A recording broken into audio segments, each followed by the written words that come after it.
உங்கள் டிஎன்ஏ மற்றும் பிரஸ்ன ஜோதிடர் சுப்ரஜா சுரேஷ்குமார் கோவையிலிருந்து. இன்றைக்கு நம்ம பார்க்க போகிறது ஆவணி மாத பலன்கள். துலாம் ராசிக்காரர்களுக்கு இந்த ஆவணி மாத பலன்கள் எப்படி இருக்குன்னு பார்த்துடலாம்.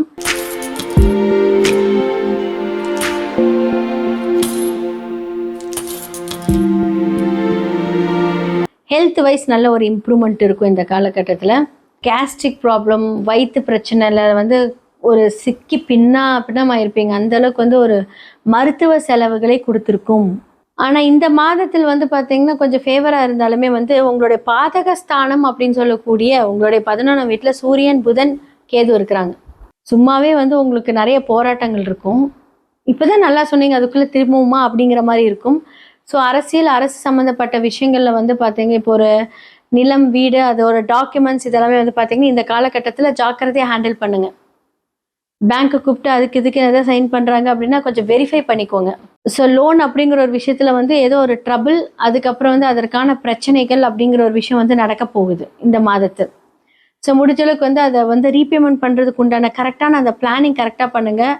முக்கியமாக கம்யூனிகேஷன் சம்மந்தப்பட்ட விஷயங்கள் ஃபோன் பண்ணால் எடுங்க, அந்த மாதிரி நான் சொல்கிறேன்.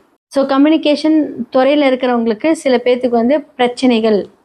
கேது அந்த இடத்துல இருக்கும். என்னன்னா ஆப்போசிட்டாக இருக்கிறவங்களுக்கு கேது ஆப்போசிட்டாக வேலை செய்யும். அதுதான் இங்கே விஷயம்.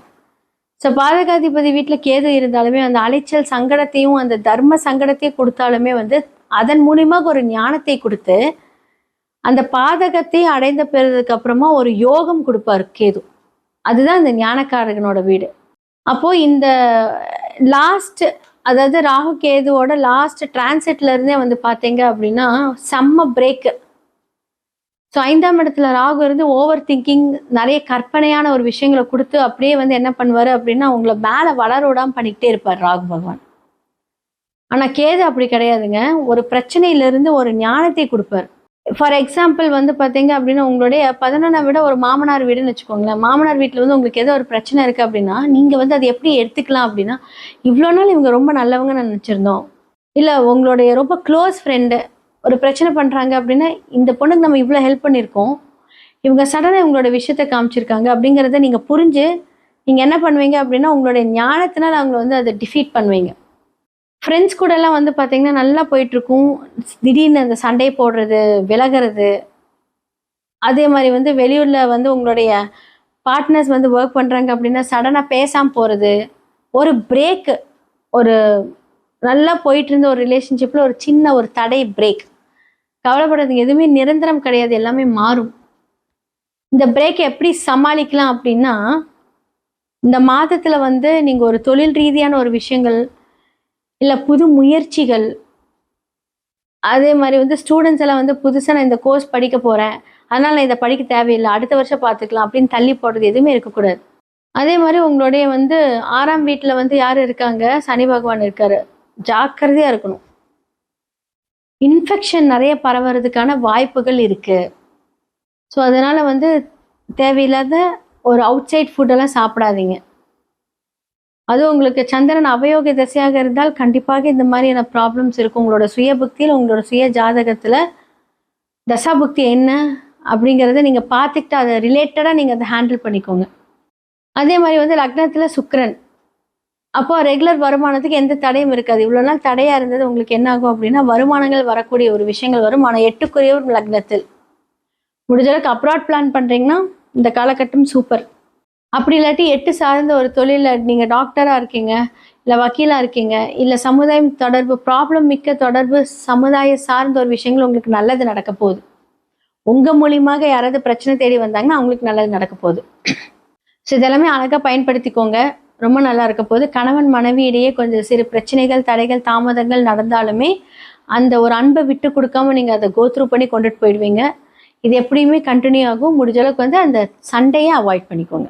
நிறைய நல்ல பண்டிகைகள் இந்த மாதத்தில் வரப்போகுது. கோகுலாஷ்டமி, அடுத்ததாக விநாயகர் சதுர்த்தி, மலையாளிஸ் ரொம்ப சிறப்பாக கொண்டாடப்படுகிற ஓணம் பண்டிகை. இது எல்லாமே ரொம்ப ரொம்ப ஒரு சிறப்பான விஷயங்கள் இந்த மாதத்தில் நடக்க போகுது. அடுத்ததான் இந்த உலகத்தில் நடக்கக்கூடிய சில மாற்றங்களை பற்றி நம்ம பார்ப்போம். பொதுவாக என்ன மாதிரியான காம்பினேஷன் இருக்குது அப்படிங்கிறதையும் நம்ம பார்ப்போம்.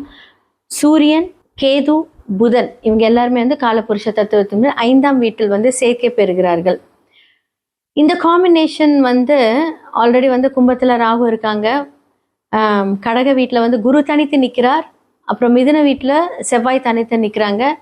சுக்கிரன் கன்னி வீட்டில் வந்து தனித்து இருக்கிறார். அடுத்ததாக வந்து பார்த்தீங்கன்னா சனி பகவான் வந்து காலபுருஷனோட வீட்டில் 12ஆம் வீட்டில் ஆல்ரெடி இருக்கார். ஸோ இத்தனை காம்பினேஷன்ஸ் வந்து போயிட்டு வந்துட்டுருக்கு. ஸோ இதில் மெயினாக வந்து பார்த்தீங்க அப்படின்னா இந்த சூரியன் வந்து யாரோட இணைந்து இருக்கிறார் அப்படின்னா கேது பகவானோட இணைந்து இருந்து, புதன் பகவானோட இணைந்து இருந்து அழகாக சமசப்தம பார்வை ராகு எல்லாரும் பார்க்குறாங்க. இந்த காம்பினேஷன் வந்து ஒரு எச்சரிக்கை கொடுக்குது அப்படின்னு தான் சொல்ல முடியும். இந்த எச்சரிக்கை எப்படி அப்படின்னா, நிறைய பேர் நிறைய ட்ராவல் பிளான் பண்ணியிருப்பீங்க. இந்த மாதத்தை கொஞ்சம் தவிர்த்திருக்கிறது நல்லது. அடுத்ததாக வந்து இன்னுமே வந்து பார்த்தீங்க அப்படின்னா காற்று அப்படின்னு சம்மந்தப்பட்ட விஷயங்கள், நிறைய தீ விபத்துக்கள், அடுத்ததாக வந்து நிறைய வெடி பிளாஸ்ட், யாருமே யோசிக்க முடியாத ஒரு பிளாஸ்ட். இது வந்து இதே காம்பினேஷன் நம்ம வந்து இதுக்கு முன்னாடி நம்ம பார்த்துருக்கோம். ஸோ நம்ம ஃப்ளைட் கிராஷெலாம் பார்த்துருக்கோம். இதே காம்பினேஷன் என்ன அப்படின்னா, அப்போ வந்து சூரியன் கேது மட்டும் இருந்து பார்த்துருக்கு. இப்போ புதன் இணைந்து பார்க்குறாங்க. ஸோ ராகுவும் பார்க்குது. ஸோ இந்த மாதிரியெல்லாம் இருக்கும்போது என்ன அப்படின்னா, மீடியா ஃபீல்டு இதில் நிறையா பாதிப்புகளை நம்ம பார்க்க போகிறோம். மீடியா ஃபீல்டில் இருக்கிறவங்களுக்கு பிரச்சனை. அதே மாதிரி வந்து கெமிக்கல் ஃபேக்ட்ரிஸ், ட்ராவலிங் பண்ணுறவங்க, இதெல்லாம் கொஞ்சம் யோசித்து நீங்கள் வந்து இந்த மாதத்தை கொஞ்சம் கடந்தீங்கன்னா ரொம்ப நல்லாயிருக்கும் அப்படின்னு தான் நான் சொல்லுவேன். ஸோ இதெல்லாமே வந்து கொஞ்சம் ஜாக்கிரதையாக இருக்கக்கூடிய ஒரு காலங்கள். ஸோ மேஷம்லேருந்து மீனம் வரைக்கும் இந்த ஆவணி மாத பலன்கள் எப்படி இருக்குது? ஏன்னா சூரியனோட டிரான்சிட் வந்து ஆகஸ்ட் மிட்லேருந்து செப்டம்பர் வரைக்கும் இருக்க போகுது. இந்த டிரான்சிட் சூரியன் இங்கே இருக்கும்போது தான் அப்படின்னா, ஏன்னா சேர்ந்து இருக்கிற கிரகம் அப்படி